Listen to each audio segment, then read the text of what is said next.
Mahigpit na ipinagbabawal sa batas ang anumang uri ng hazing. Pero kahit marami nang napahamak dahil dito, bakit kaya wala pa rin kadala-dala ang ilang grupo? Live mula sa Quezon City, may report si Cedric Castillo.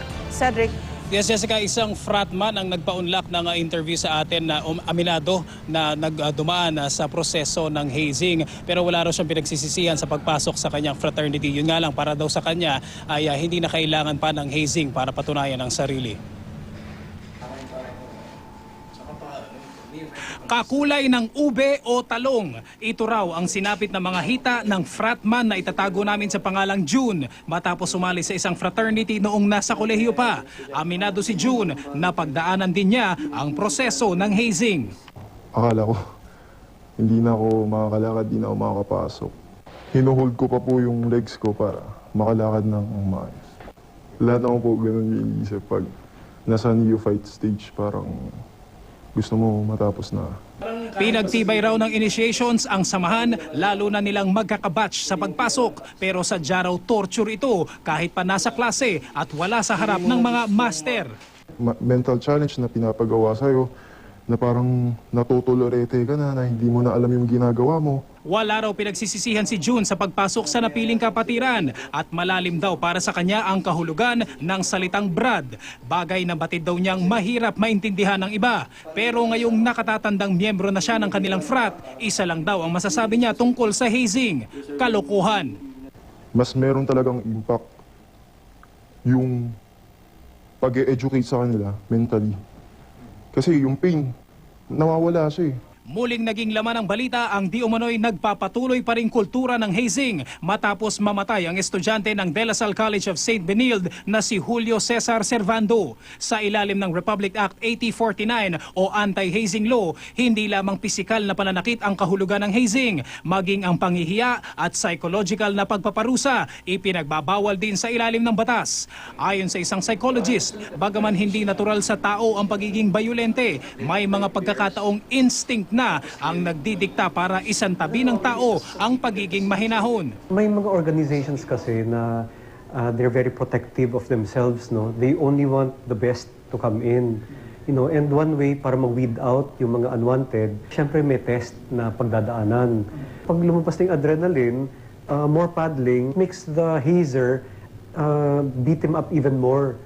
Posible raw na napapatibay ang samahan ng isang grupong pare-pareho ang pinagdaanan, pero hindi raw garantiya ito na walang naging lamat sa buong pagkatao ng isang tatawaging Brad. They may develop post-traumatic stress disorder, they may develop anxiety disorders, they may develop depression. Even if members na sila? Yeah, even if members na sila. Para hindi na matakot yung mga papasok ng organization nyo, so i-adapt nyo rin yung anti-hazing law in order na makapag-propagate pa kayo.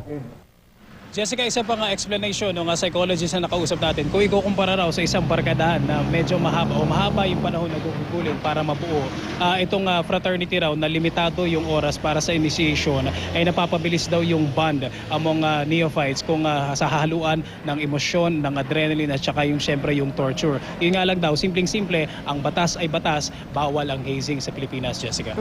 Cedric, yung tanong natin dun sa ating lead-in kanina, no? Wala bang kadala-dala itong mga frat sa pagsasagawa ng hazing? Gayong mayat maya, may mga namamatay na mga inosenteng bata dahil lang gustong sumali sa kanilang grupo.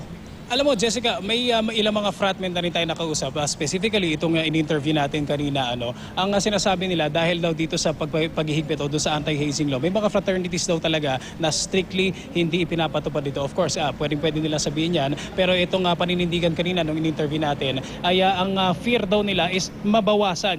Kasi ang isang goal ng fraternity raw is magparami ka ng members. Pero paano ka daw magpaparami kung takot naman yung mga potential na sasali sa'yo? Dahil dun sa hazing, ang suggestion nila ay wag na nga gamitin itong hazing. But then again, Jessica, ito ay medyo matagal-tagal na rin kung masasabi natin na tradisyon itong pagpapahirap dun sa ilang mga grupo. Kaya ang sabi ng psychologist natin ay posible raw na anytime soon ay baka hindi pa mawala itong kulturang ito, Jessica. Cedric, I'm sorry if I'm going to put you on the spot, pero alam ko ikaw miyembro ka ng frat eh. Yes, Jessica. Okay, kasi ang intindi ko, ang psychology o philosophy daw ng mga frat ay yung hazing ay para daw mas maging close yung bonding nyo sa isa't isa. In other words, kailangang saktan ka o dumaan ka sa pasakit para mas mapapahalagahan mo yung pagsali dun sa fraternity. Parang bang ini-equate nila na yung pagpapahalaga sa tao kailangan may kasamang violence o pananakit. Tama ba? Alam mo, Jessica, napakaraming means, napakaraming activities, napakaraming pwedeng gawin para ma-prove mo yung bond ng mga miyembro ng fraternity. Inga lang, Jessica, merong isang paniniwala among fraternities na bago maging member yung neophyte mo, kailangan ma-prove niya yung sarili niya. And one way to prove it is lumabas kung ano talaga yung pagkatao niya, Jessica.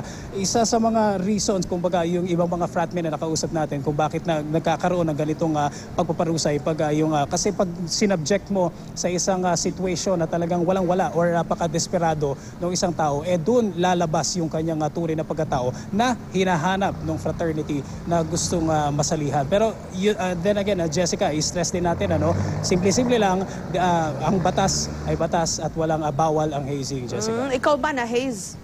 Hindi, Jessica, no. Swerte mo. Pero ibig sabihin, so tama ba, pinapahalagahan mo pa rin yung fraternity mo kahit hindi ka na-haze? Of course, Jessica, hindi kailangan yung ganyang pagpapahirap. Like I said, Jessica, ay maraming pwedeng mga paraan para ma-prove mo yung sarili mo. Katulad halimbawa ng mga mental challenges o yung mga services mo and even yung pagte-train sa'yo dun sa, sabihin natin yung sa community o yung pagpe-prepare yung bilang sa sarili mo paglabas mo ng university. Yun yung mga pwedeng mga measures para ma-ready mo yung isang neophyte or yung isang potential fratman para eventually masabi niya na hindi lang siya kumpleto na member ng fraternity pero kumpleto rin siya na miyembro ng komunidad, Jessica. Okay, refresh my memory, Cedric, kasi alam ko marami nang nasaktan, marami nang namatay na mga bata, mga inosenteng buhay na sayang lang dahil sa hazing. Pero parang wala pa ako naririnig na unified stance o stand ang mga fraternity kahit sa isang universidad o kahit man lang sa buong Metro Manila o sana kahit buong Pilipinas na no to hazing. Meron na ba? Yeah, I think meron din naman, Jessica.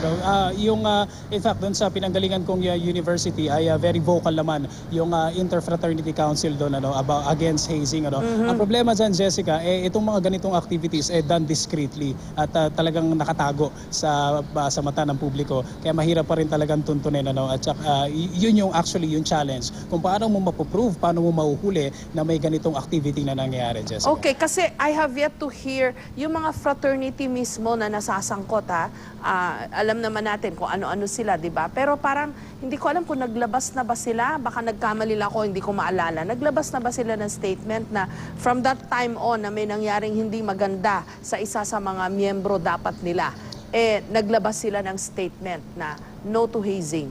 Yeah, Jessica, sa ngayon, wala akong matandaan na specific na fraternity or organization na naglabas. Pero I understand, especially kapag may mga lumalabas ng ganitong mga insidente na di umano, may namatay sa hazing, kanya-kanya ng paglalabas yan ng mga kanilang mga sentiments or ng mga statements mula sa iba't ibang organizations na kinokondena nila yung ganitong practice, Jessica. Okay, kung just in case, baka gusto nyo, just in case nakagawa na sila ng unified stand, baka pwedeng i-renew nyo uli o i-reiterate ninyo yung inyong stand against hazing. Kasi ayan, may nangyari na naman na hindi maganda. Maraming salamat sa iyo, Cedric Castillo.